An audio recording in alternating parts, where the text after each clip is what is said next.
Well, good afternoon. It's great to be back in Northwest Florida. I want to thank Tom Van Osdal for having us here at Sacred Heart. Obviously, we've worked with Tom also with their facility in Jacksonville. We also have Dr. Jason Fallin, pediatric intensive care pediatrician in chief. Dr. Pete Jennings, Chief Medical Officer here at Ascension Sacred Heart, and then Don Rudolph, President of Ascension Hospital. So we really appreciate you guys coming. I'm going to give an update on what we're doing, what's going on in Florida, and then we will have a little discussion about some of the things they're seeing here in Northwest Florida, and I think that they'll offer some pretty interesting insights. So we look forward to doing that.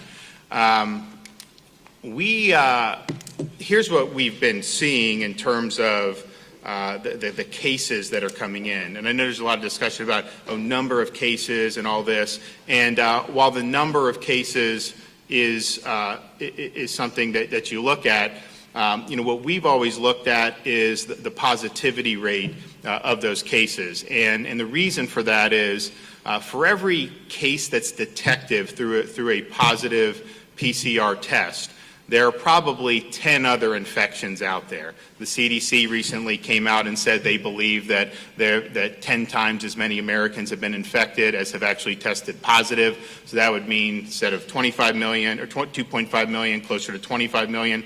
There's other folks who've looked at the seroprevalence studies and think that number may be closer to 40 million.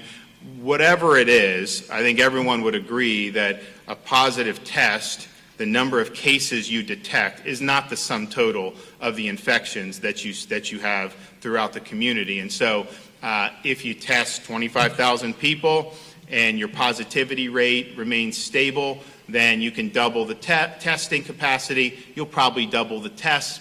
Not really anything that would be unexpected. And so that is just something that's very, very important. What we've been doing, if you look at the slide, we were pretty much in that 10% range for positivity when we really started to ramp things up in March and into April. Now, we weren't testing nearly as much as we are now. Back then, you were pretty much testing people who were symptomatic, and usually people who were 65 and plus, sometimes a little younger than that, but that was really focusing on testing the folks who were going to be most vulnerable to the illness. As we got into April, we started testing more, but we also saw the positivity rate drop. And then really from the beginning of May through that first week of June, we were pretty stable, between 3 and 5% positivity. And so as we would increase testing, you would have some more cases, but the cases were very stable, very manageable. And then what we started to see as we got into the second week of June, and then now certainly over the last 10 days, yes, we're increasing testing. As you've seen this past week, we've done more testing than we ever have by far. That May 17th week where you see the 243,000 tests, that was about 5 weeks worth of backlog negatives that got dumped that week. So we were not testing that much in that actual week. It was pretty much a consistent increase, but really jumped here in the last week to 10 days, which is a good thing. When you do that, you are going to find more cases because the detected cases are just a small fraction of the total amount of infections. But we have seen the positivity rate increase from the May standby of 4 or 5% to now 6/14 was almost 10% and now 12% with that. So when you see an increasing positivity, yeah, you're testing more, but you're finding more cases at a faster clip than if that positivity was stable. So that is something that we're really looking at, and as we're looking at all the different communities, seeing how that's going on, that positivity increase is really being driven by a big increase over the last 3 weeks in individuals testing positive throughout the state of Florida in younger age groups, particularly 18 to 44. And if you look at that 25 to 34 age group, that is now by far the leading age group for positive tests in the state of Florida. And that's something that's pretty new. Now, part of it was We weren't really looking for cases in those age groups when we were doing this in March and April, because as you see there, they're much less likely to see significant clinical outcomes, much less likely to be hospitalized, and way less likely to suffer a fatality. And yes, those fatalities are not all caused by COVID. They're fatalities with COVID, and so it does include more than just ones at that, but still, even with that, you still see the numbers in those younger age groups compared to the number of positive tests, very low fatality rates. And so you're seeing it in those groups who are less at risk, but you're seeing them test positive at much higher rates. I think 25 to 34 has been pretty close to 20%, and we're seeing it all across in the different areas of the state. This is the one kind of consistent thing. For most of this, you kind of had a South Florida story, then you had some other parts of Florida. Northwest Florida has always been, relatively low and stable. You are seeing South Florida again, and Miami obviously has the most cases, but this is something that we're seeing, over and over. And basically, I think from talking to folks, this is basically socializing. You have graduation parties, you're going out, you're doing different things, and in certain environments, that's going to be conducive to transmitting the virus. So here is the breakdown. Where our cases are coming from, by and large, are in the less risk demographics. But as you can see, as you get into the particularly 75 and up, the infections, fatalities per infection, much higher, of course, than in those younger age groups. And so part of what we want to do is continue to do things, and I'll mention protecting the long-term care facilities, obviously advising the senior citizens to limit contact outside the home as much as they can. But for these younger groups, they need to be thinking about who they're coming into contact with who may be in the more vulnerable groups, because you've seen this thing spread amongst them and their cohort, and if it spreads to the folks who are more elderly, that's going to result in negative outcomes in terms of health. What we talked about in March, the whole mantra was flatten the curve. We were able to do that here. There was dire predictions of running out of hospital space by April, and running out of ICU and all this stuff. That didn't happen. We had abundant capacity, and so we were able to do that and clearly beat the expectations of what people had said. Part of the reason you did the flatten the curve is because you wanted to make sure that the healthcare system would have the capacity to deal with infections as they came down. And you knew that there were going to just be infections. If you spread them out over a longer period of time, then you're in a situation where you can handle that better than in a place where the infections just run wild and it overwhelms the system. So, and I think you can see in June where we're at, much better than where we were in March. In March, we had 7 state-supported testing sites. They did about 20,000 tests amongst them over those weeks in March. Now we have 41 various testing sites, drive-through sites, pop-up retail sites, walk-up sites, mobile RV, and they've done close to 500,000 people now in the state of Florida. And so when we did the phase 1, we put more testing sites around because we wanted people to be able to get tested, including one here in Northwest Florida. And so that is night and day. When we were doing this in March, if you were somebody who was 30 years old and you had been exposed but didn't have symptoms, there is no way you would have gotten a test. They just were too scarce. Now people, even if they don't have symptoms, are able to go to a drive-through site and get a test. So we're in a much different spot in terms of that. Also PPE, one of the reasons why people were concerned about stress on hospitals was, yes, the patients coming in and did you have enough capacity and beds, but also this PPE was in really high demand. There was a worldwide crunch on the supply lines. That has since loosened up. All the hospitals are in a much better shape. The Department of Emergency Management here in Florida has sent huge amounts of PPE out to various healthcare workers and first responders, including more than 40 million masks and over 12 million gloves, as well as 1.7 million face shields. So in terms of the PPE, we have the PPE. Hospitals are in a much better spot with that, and then they're going to be able to handle patients as they come in a much better way. Also, some of the treatments we now see in COVID-19 recently, things like convalescent plasma, the remdesivir that we helped get down from the federal government, sent to all the hospitals, and then other types of therapies, whereas before it was try to put as many people on ventilators as you could. Now you have other ways. I think the physicians have really learned a lot.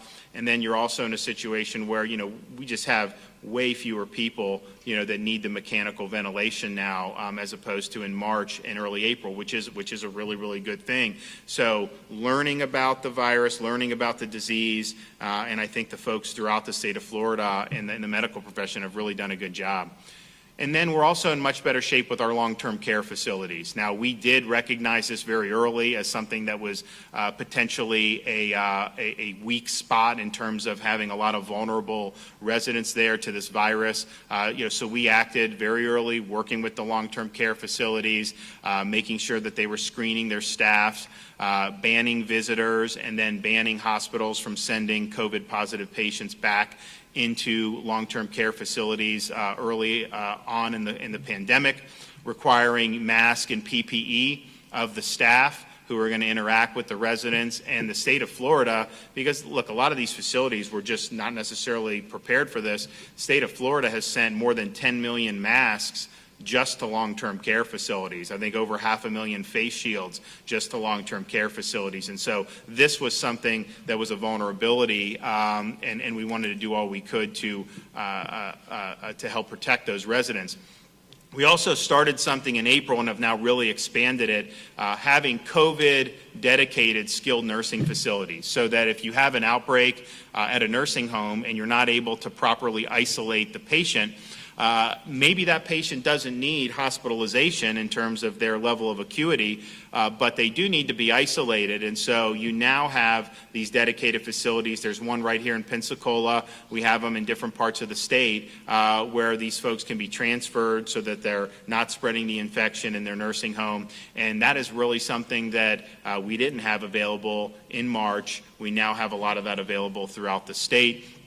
We've also now, anytime you have a resident of a long-term care facility in a hospital, regardless of whether it's for COVID, they need to be tested regardless of their symptoms before they're discharged back to the long-term care facility, because we're concerned about somebody maybe being asymptomatic and then bringing it back and then spreading it amongst vulnerable residents. Now we went through, I had the National Guard and these strike teams going to nursing homes, testing the residents, testing the staff. It took us, because we have over 4,000 facilities in the state of Florida, so it took us about 2 months to get through all of that. Now what we're doing is every 2 weeks, every staff member, employee at a long-term care facility needs to be tested. So we have a system in place where those tests are being distributed to all the long-term care facilities, and we're going to be getting data on the long-term care facility workers, hopefully in real time as they're testing. And this is something that is a mandate and a requirement. That is a way to, if somebody is positive, you can isolate that worker so that they're not interacting with the residents and spreading it there. Nationwide, if you did an honest accounting of how, and not all states have done that, but if you were honest about it, certainly more than 50% of the COVID-related fatalities have been with residents of long-term care facilities. And so that is absolutely our number one area of vulnerability when it comes to COVID-19. We've obviously done a lot on infection control, helping them as best we can. There's a look at the COVID-dedicated nursing facilities. So you see you have the Luna Health and Rehab here in Escambia. We have one in Tallahassee. So for Northwest Florida, you have a couple different options. The one in Jacksonville was the first one that was done in April, and now we're going to be opening up one in Miami-Dade County on, I think, July 1st down there at the old Pan American hospital building. So this is there, didn't have that 3 months ago, and I think that this will help protect the most vulnerable. And throughout this whole time, 80%, almost 80% of the long-term care facilities in Florida have not had a COVID positive resident, which is, I think, pretty good given how contagious this disease is and particularly how it can pass asymptomatically. They've worked really hard. Obviously, we've tried to support as best we can. And of course, the brunt of the COVID-related fatalities are in that 65 and plus age group, certainly, particularly in the long-term care facilities. And I think one of the messages that we have, we've advised from March and continue to advise on all our executive orders, all our public health advisories for folks who are in those vulnerable age groups or who have underlying medical conditions to limit, avoid crowds, limit contact as much as you can with folks outside the home, just given that, we're seeing this circulate with young people in particular. There is a vulnerability there if you're maintaining close contact. By and large, the folks here in Florida, the seniors, have been very, very diligent. And I know it's gone on now. We're in the third month of this, and I know it can be tiring. But we would just ask maintain that diligence right now. And if you're in one of those younger groups, make sure that you're behaving in ways that aren't going to put someone who's more vulnerable at risk. We also talk about avoiding the 3 C's: closed spaces with poor ventilation, crowded places with many people nearby, and close contact settings such as closed range conversations. That's just the reality of how this thing likes to transmit. In Florida, and you're seeing cases across the entire Sun Belt, and I'm not exactly sure why you're seeing it there as opposed to other places, but one of the things that I think is a factor is as it gets warmer in Florida, people want to beat the heat. They want to go inside. They want to do air conditioning. So if they're having a party or getting together, they're much more likely to be doing that indoors, in the AC, in a closed space. That is going to increase the risk of transmission of the coronavirus. Outdoor transmission, particularly in sunshine, heat, and humidity, has not been something that we've seen a lot of here in the state of Florida. And I think the data has been pretty clear throughout most of the United States and most of the world that you just don't see a lot of outbreaks tied to outdoor activity. Now, it doesn't mean that they can if you're really close in a really large group. I mean, obviously, we've seen or some suspected that you may have seen some of that, in the U.S. recently. But I'd say from run-of-the-mill activity, outdoors is going to be better than indoors. And now crowded places, none of the stuff in our phase 1 or phase 2, would permit necessarily to have a crowded place in any of these things. But I know not everyone has been following, all the different rules. But just understand that is going to be a situation where you're going to have much more likely to have a transmittal of the virus. And we've seen that with some of the clusters that have been identified, particularly amongst these young peoples. I think some of the folks here may talk about it, but, they'll say, what did you do? Oh, we had a big graduation party for all my friends were over. Well, and then you ended up having a bunch of them end up getting infected. So the 3 C's are something to think about, avoid them as much as you can.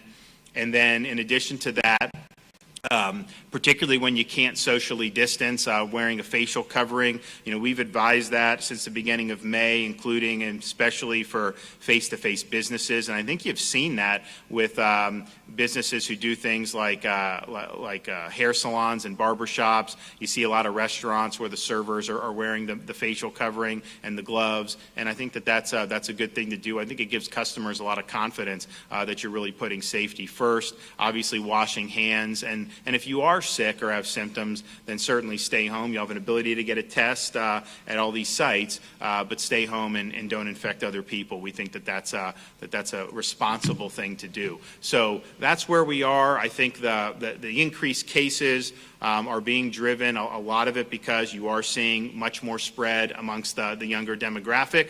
I think that positivity rate, we'd like to turn that and get that going in a downward direction.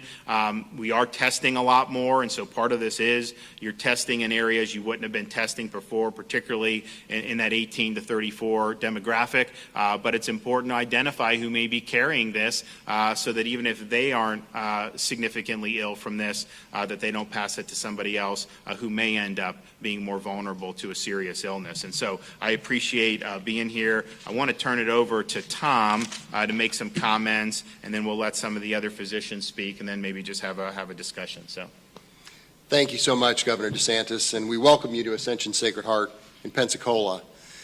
We're glad to be with you again, and we're so grateful for your leadership. You and your team have been exceptionally responsive to our needs and consistently open to our input. We're grateful for everything you're doing to help protect our communities and our families during this unprecedented time.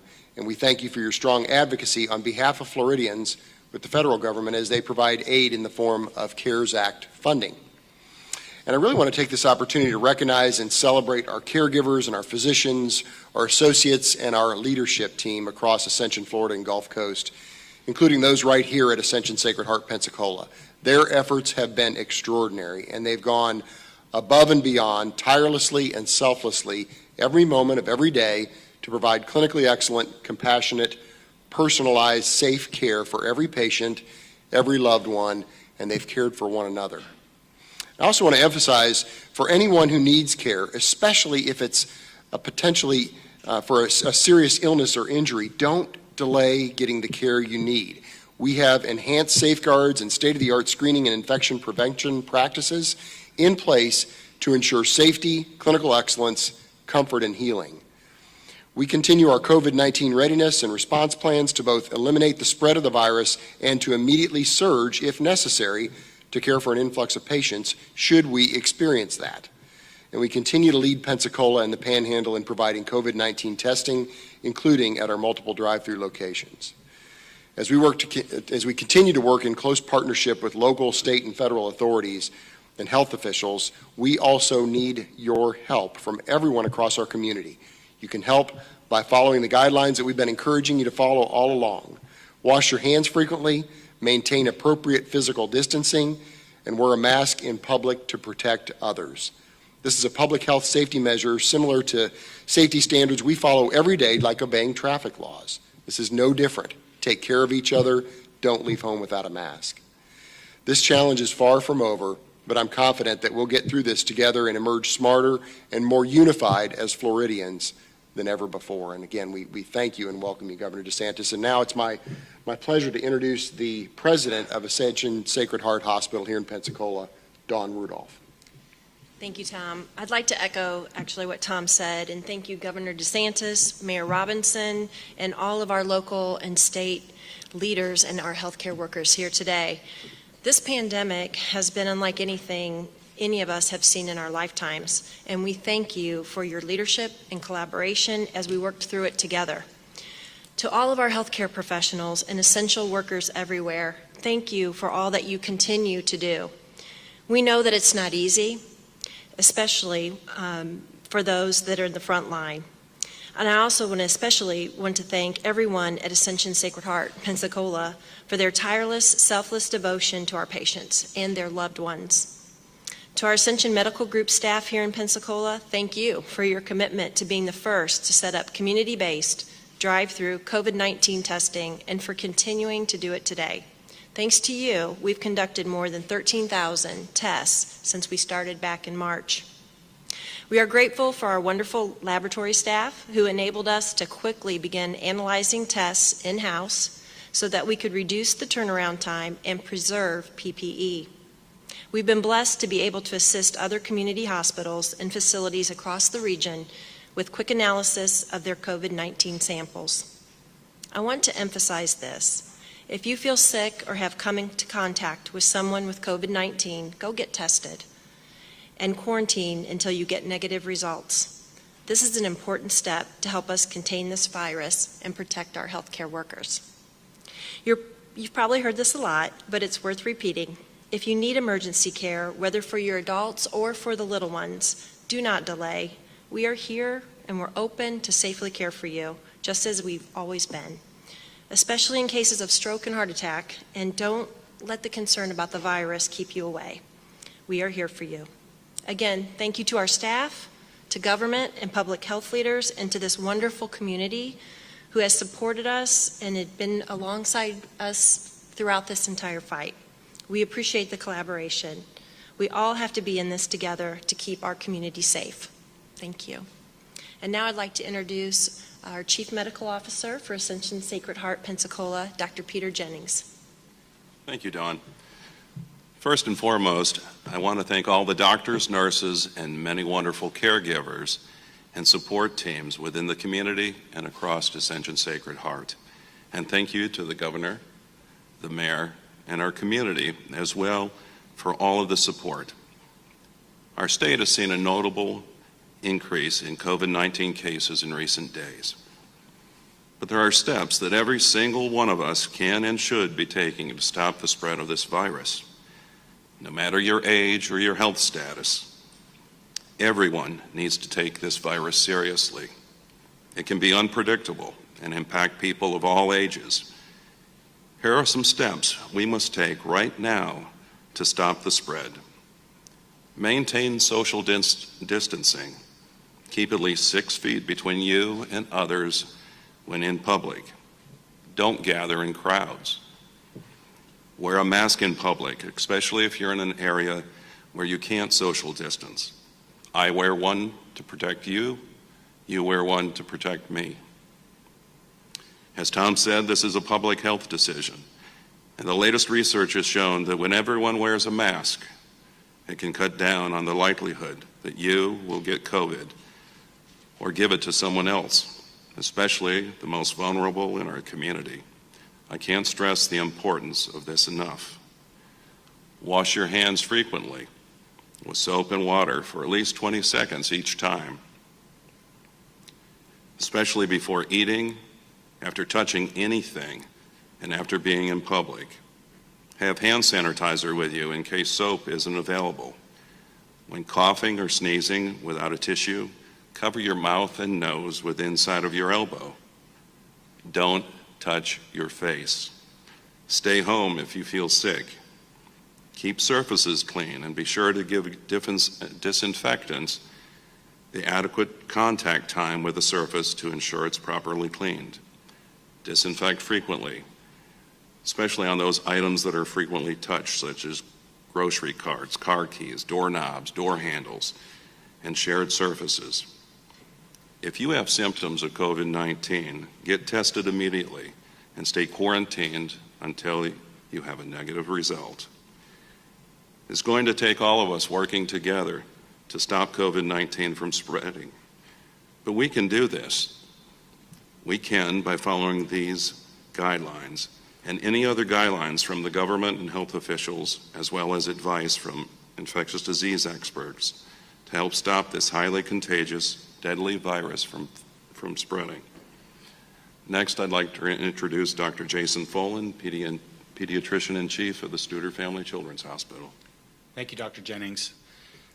As everyone has said, thank you, Governor DeSantis, for his leadership, and to all our government and public health leaders. And a special thanks to the caregivers and essential workers who have never wavered in their dedication to providing great health care. One common misconception about COVID-19 is the notion that the virus only affects older populations or that it's only older people who are at risk of dying. That is simply not the case. While the virus does appear to impact older individuals in more and different ways, the reality is that we have seen younger people contract the virus and die from it as well. And this is really important.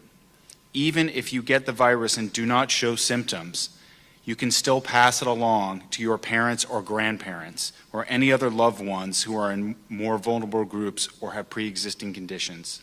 Wearing a mask protects somebody's grandma and grandpa.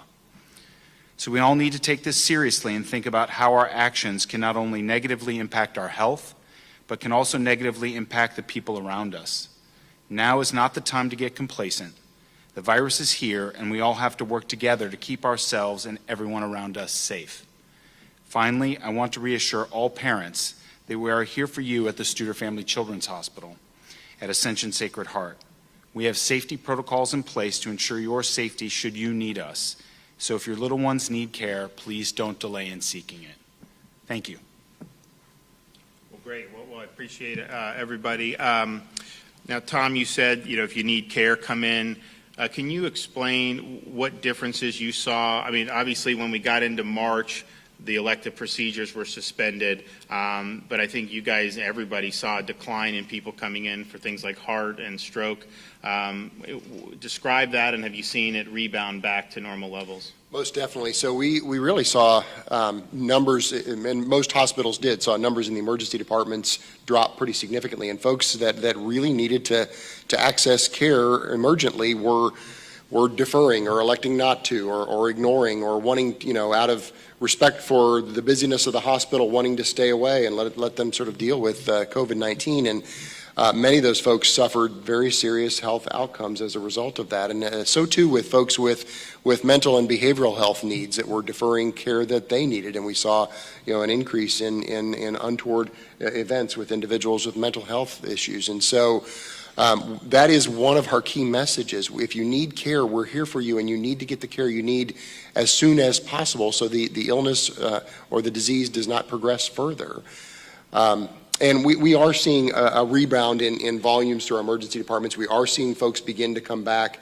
We're still, of all the areas of the hospital, the emergency department is the one that we still have not seen volumes really fully return to pre-COVID levels, but it looks like folks are getting more comfortable and having more confidence that their health system can keep them safe throughout their care. And that is the message that we want. We are here.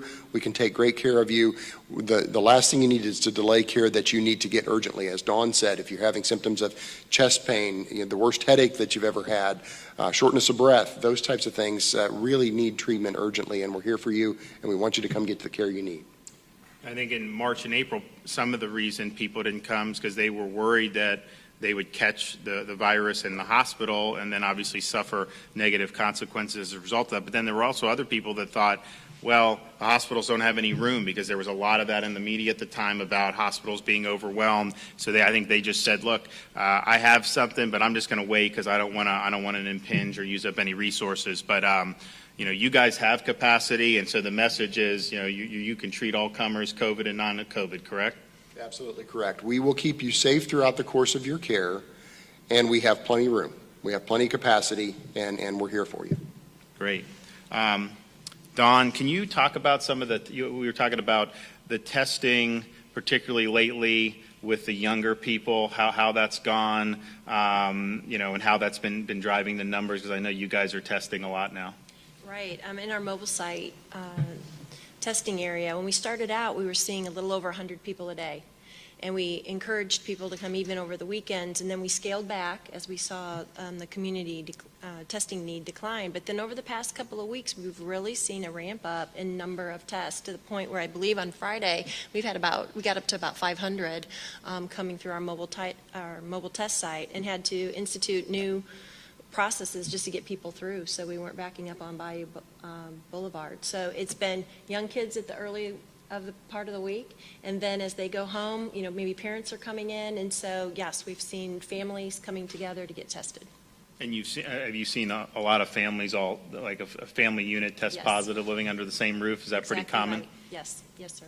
And the younger kids, are they testing positive at a higher level than the average person coming in maybe 3 or 4 weeks ago? Yes, we've seen a definite change in that. Can you talk about, Dr. Jennings, the acuity? We had talked about the types of patients you were seeing March and April. Now some of the patients now statewide, a lot of people say they're a little bit milder. Has that been your experience here, and what do you attribute that to? Yes, absolutely. So our overall positivity rate for the mobile testing site has been approaching 20%. Tends to be younger individuals. Those individuals tend to be the more commonly hospitalized patient now, as opposed to the elderly individuals that we saw in March. Those elderly individuals frequently had comorbidities, heart issues, lung issues, et cetera. They really complicated their overall disease severity, where they ended up in the ICU. We're not having nearly the ICU rates that we had in the past. And you attribute that mostly to there being the younger demographic that you're seeing? Yes, sir. Yep. And then, Dr. Fallin, you had made a point about just how viruses work as respect to that earlier. Can you talk about maybe that may have contributed to? Yes. So we do know viruses, and particularly this virus, is mutating over time since it first entered into China. And I think what's happened is that the less aggressive virus is the one that's spreading throughout the community. People who, in the beginning, who were getting sick and dying weren't spreading the virus, and on top of that, elderly populations were isolating themselves. So we're seeing maybe a less virulent or less strong virus spread throughout the community in a population that doesn't have a lot of symptoms, such as the 18 to 30-year-olds. Are you guys testing everyone who comes in for treatment now, or how is that working at this hospital? Everyone that's coming in for a procedure, for an operative procedure, is being tested a few days in advance. Folks on labor and delivery are being tested, so yes. Not every patient, but certainly those patient populations are. And nobody's having any type of procedure without having a negative test in front of it. So if they're positive and it's not necessary, it just gets postponed? That's correct. And then if you're labor and delivery, do you just move them to like the COVID wing and then they give birth, or how does that work? No, they're there on the labor and delivery unit and cared for with all the proper PPE, and they're isolated. Yeah, that's correct. That's right. And then if somebody gets into like a car accident and then they need care, are you also swabbing and testing that individual? Yes. So when a trauma patient or an unexpected emergency enters into the hospital, we swab them right away. And while we're waiting for the swab, we put on all the proper protective equipment. And then if they are positive, they are isolated similar to anybody else, even though they did not come in primarily with the symptoms of COVID. If it can wait until you get the positive test or the test result back, then the procedure waits until the test result is back. But if it's emergent, such as a trauma, Dr. Fallin's absolutely correct. Proper PPE is worn by the caregivers to protect the caregiver. And when did you start testing? Because I remember in March, my wife and I were in. She had our daughter was born, and she did not get tested. I mean, I think obviously the testing capacity was a little bit different. And then we put in the elective surgeries at the beginning of May. Was that when you did the elective surgeries that you decided to make sure you're testing people, or when did that? Because we're seeing that throughout the state. We're seeing hospitals. I mean, they're doing a lot of tests, and they're picking up a lot of people who are in the hospital for other reasons and are asymptomatic. And I assume that probably started right when the electives were put back in, but it does seem to be a little bit more widespread, I think, in the last few weeks. For us, it actually started just after May 4th when we reinstituted non-urgent procedures. Okay. What do you have enough testing capacity in the region here, do you think, in Northwest Florida? So I believe we do. I mean, we certainly appreciate all the help with public health. You know, they set up the testing site out at UWF. That's been very helpful. They take all comers. Here at Ascension Sacred Heart, we do a screening process and take symptomatic, so it's a nice ability to work together with that. And, you know, this last week has alerted me that I think we might need to have more test sites in the community, because as we saw our tests ramp up here with symptomatic, I believe they also saw the non-asymptomatic persons wanting tested. So we'll see what next week brings, but yeah, we did see a change this week.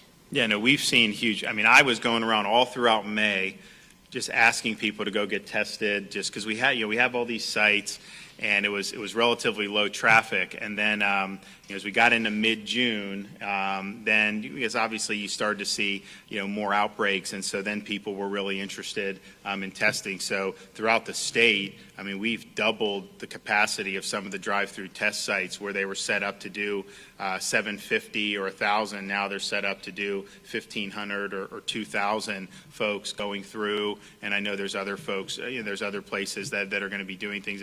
And we have over 40 different sites.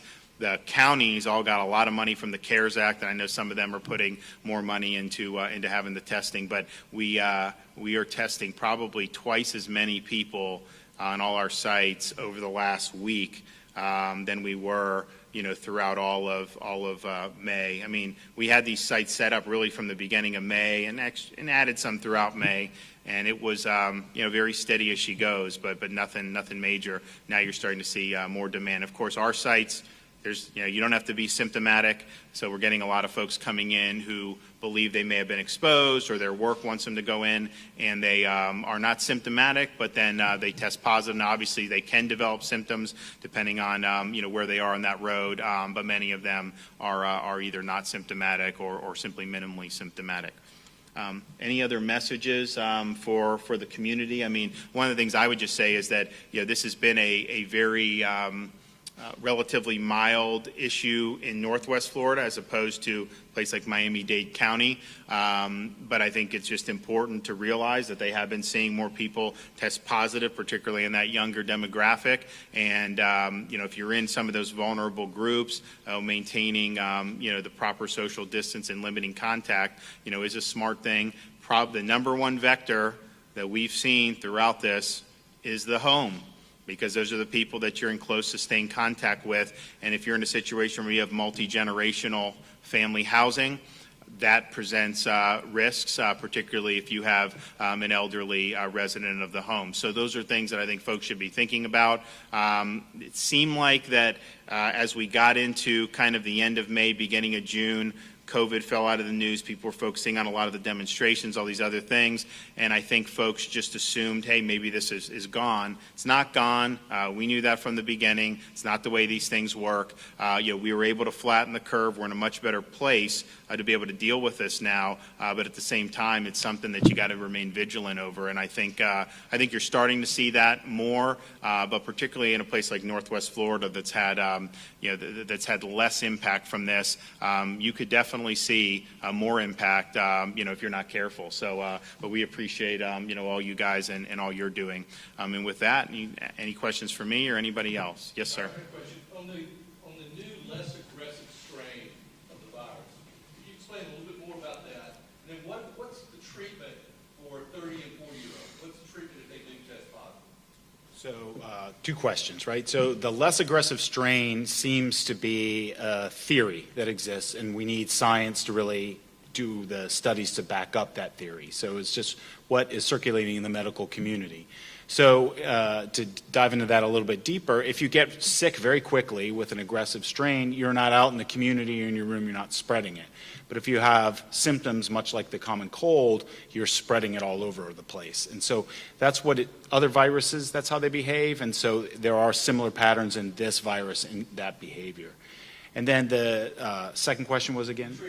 Treatment. So, well, mostly it's supportive. It's just, staying at home in bed, getting rest, taking care of yourself. Most people don't actually have very bad symptoms. It's just like the common cold, honestly. Yes, ma'am. Yes, Governor, President Trump pulled his Republican National Convention out of Charlotte after some disagreement about social distancing or potential face mask requirements. With Florida's numbers as high as they are now, and you just told people to avoid the 3 C's, close spaces, crowded places, and close contact settings, have you assured the President he can have a convention with thousands of people indoors with no face mask requirements? Well, we always said, look, it's a work in progress. We're going to try to get to yes, but it was never anything where, obviously we're in a dynamic situation, so they know that, and but I think we'll be fine by that time. It's a couple months away, and we look forward to seeing that. Yes, ma'am. You spoke about how the positivity rate is something that you're looking at and how it's been increasing recently then at the start of COVID. Is there a positivity rate you have in mind where you would consider kind of pulling back on some of these openings? Well, no, we're in good shape in terms of what we're doing. Remember, the best testing results we had in Florida throughout the whole pandemic was during our phase 1 reopening. From the beginning of May through that first week of June, You had, and the cases, as I said, are one thing, but we know there's more infections out there. The cases were steady and relatively low for a state our size, but the positivity was low, low, low, low, low. So I don't really view those two as linked. I don't think it was because of the reopening that we had low positivity and low cases. Just like now, I don't think you can say because of May, all of a sudden we're seeing cases now. So I don't necessarily think we knew that there would be more cases as people go about their business. That's just the nature of it. I think most of what we're seeing, and I think that that Don would probably agree, most of the transmission we're seeing is not because people are going to work, it's because they're being social, correct? I would agree with that. Yeah. So you have social interactions that are really driving it. And look, I get it. I mean, that's a natural thing to want to be doing. I understand that, and it was hard. You didn't hear as much about social distancing over a couple-week period when there's a lot of stuff on TV with big groups. And so from an average person, say, okay, well, why can't we then go have have a get-together? I totally get that, but I think what we've seen is those interactions have led to some increases in cases, which again, for this age group, may mean nothing clinically. And most of these are totally subclinical cases. But at the same time, I think you can do a lot by just doing some of the basic things that we're talking about. And the thing is we've not had a single problem with any institution or business that just followed the guidelines. I mean, if you follow the guidelines, we've been fine. It's only when those have been departed from that you start doing things that are a little bit different. So I think that it's, we're going to continue to watch it, but I think you understand where that's being driven from. I think the data is totally clear. Our median age of new case began in the 60s in March. For most of the pandemic in April and May was in the low 50s. So half the cases were under 50, half the cases were over 50. Now, this week, or else the last 10 days probably, it's been between like 33 and 36 for the median age. Half the cases are in their early 30s or below.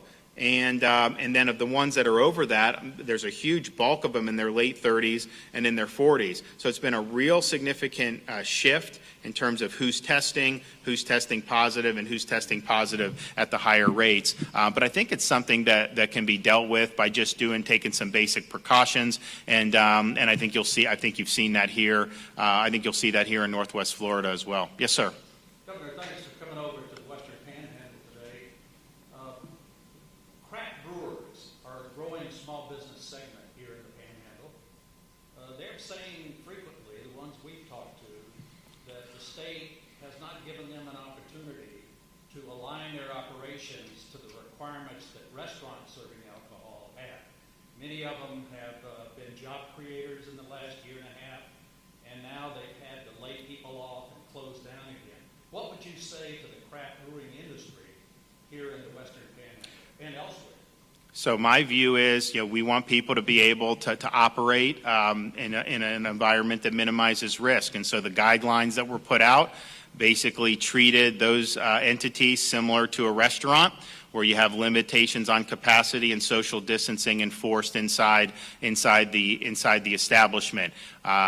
For those entities, unfortunately, there was just widespread noncompliance, and so my agency, is trying to figure out a way forward. But you had so many examples where those guidelines were just tossed aside, and in the instances where we've seen outbreaks tied to establishments like that, it has invariably been because they packed so many people in and created the type of environment that we're trying to avoid. And so when folks have followed the guidelines, you haven't had problems, and I think most of the restaurants have done a really, really good job. Obviously, we've had people out and about the whole time in grocery stores and other things, so we know it can be done safely if you have the proper precautions. Those were situations in which, caution, I think, was thrown to the wind, and so we are where we are on it. But I do think people should be able to operate, but you got to do it in a way that's minimizing risk, and that's a easy example. I think a lot of the testing, when you find the young people, it's like they go to parties, and then some of them do go to some of these establishments. So we want to minimize that. I think that will be very helpful for us. And again, like for a lot of the younger people, they may be at lower risk, but particularly if they live in multi-generational housing, that's a risk that could be brought home to folks who may not be so lucky. Two more questions, please. Yes, sir. Governor, you said by the time the convention rolls around, that you think that will be fine. Is that something that would on the calendar? Chair? When's the convention? The end of August. 24th and 27th. I mean, if we continue to social distance, wash our hands, and wear a mask, it's reasonable that things could be in a more manageable state than they are even today. And I think today we're in a very good state. I mean, we understand the disease for the most part and know how it spreads. Yeah, I mean, look, I think that it's also the case, I mean, we're in much better shape than we are, as I mentioned, in March and April, both in terms of the capacity, of the infrastructure, but also when you're hearing about the patients coming in being less clinically severe, I mean, that's a huge thing. That's very, very important. And so when you have, and I have the big slide here about the age stratification, but this is something that's significant because the cases being driven by this cohort there in the kind of the 18 through 44, again, it doesn't mean that every single person who would get it in those age groups are going to have no complications. There have been some, you see, small percentage, but you do see it. But by and large, that's what's driving the cases. And so in terms of the clinical impacts, I think that what we saw in March and April was probably more severe. Now, we want to see, obviously, less cases, but there's a lot going on more than just seeing the cases. When you have a virus that is mostly asymptomatic and you have 10 times as many people who have been infected than cases have been recognized, that's just something that, especially as you're testing in those areas, you are going to find more and more folks like that. But look, we did what we needed to do in March and April, flatten the curve. We're now in a place to be able to handle this. But we've still got to continue, to press forward and live everyday life and do all the things that I know a lot of people want to do. So we're going to be focusing on that, obviously, over the next few weeks with dealing with what we're dealing with, and hopefully we're able to get it going in a good direction. Yep. Anyone else? Yes, ma'am. Governor, you talked about the age range that we're looking at right now, the younger group. You have already pulled back with the bars, closing those or restricting them. Are there any other statewide mandates you could see imposing to control that age range? Well, you can't control those. I mean, that's the thing. They're younger people. I mean, they're going to do what they're going to do. And I think the pubs was mostly just a matter of administration. There was no way to ensure compliance because it was so widespread non-compliant that the secretary took the action they did. And I said, do what you got to do to ensure compliance. But at the end of the day, as much as you want to see, my view is I'd rather have those places open, complying, because I think that's probably less risky than what a lot of the young people end up doing. They're still going to do things most likely, and you may end up doing things in ways that are even more risky. So it's not an easy thing, and I was young once, and I understand kind of the mindset, but that's just kind of what we're dealing with. So I think it was more of just if you followed the guidelines, you're fine, and everyone's been fine. I mean, we've seen throughout the state, we've had Universal Studios. They have this great safety plan. They have the different things, mask, all this other stuff. They've done a great job. They haven't had any problems. And it doesn't take a lot. You just got to be careful, and you just got to take, certain steps to be able to do it. And I think what they saw with some of those things was just, totally everything out the window. And then that makes a big difference. And so we would just ask people to, to be conscientious of what's going on. Now, when this becomes more front burner in the media, people do pay more attention. And we had basically no one talking about this for a couple weeks at the beginning of June, end of May, beginning of June. Now that it's more front and center, I think people are going to be a little bit more conscientious. I can just tell you, in March, you wouldn't shake anyone's hand, you do all this. As we got into like May, people would I'd see people kind of, doing things a little bit more cavalierly than they had before. And again, that's just natural because you want to act like kind of a normal, want to have normal human interactions, and I understand that. But I do think you saw some of the vigilance wear down a little bit, and so that's why to have some of the physicians, providing the message about what's important, to provide, to have Tom here doing that is really, really good. And so for the community in Northwest Florida, it doesn't take a lot. Just do the basic things that we've been talking about, particularly when it comes to our senior citizens, making sure that they have the proper distance and are not put in jeopardy. That will really go a long way. All right, yes, one more. Yes, sir. Governor, are you satisfied that the unemployment compensation system, Connect, is now doing what it needs to do to serve the citizens? So we have now paid out, I think, $7.5 billion. Individual claimants have been about 1.5 million. So if you look at the number of people that have actually been jobless in the jobs report, that's more than that. And I think the reason it's more than that is because the gig workers and the contractors have been eligible for some of the CARES unemployment. So I think that there's been a lot of people paid, a lot of money paid. It was a tough situation. We surged an unprecedented amount of people from the state government in to get this money out. So I want to continue to get that out and making sure that folks have what they need to have. Obviously, we want everyone to get back to work, but it's been a difficult economic situation, and to have that type of money come out, have 1.5 million claims paid out, individual claimants, that's much better off than we were, at the beginning of April, where the system was basically broken in half. Thank you. Thank you,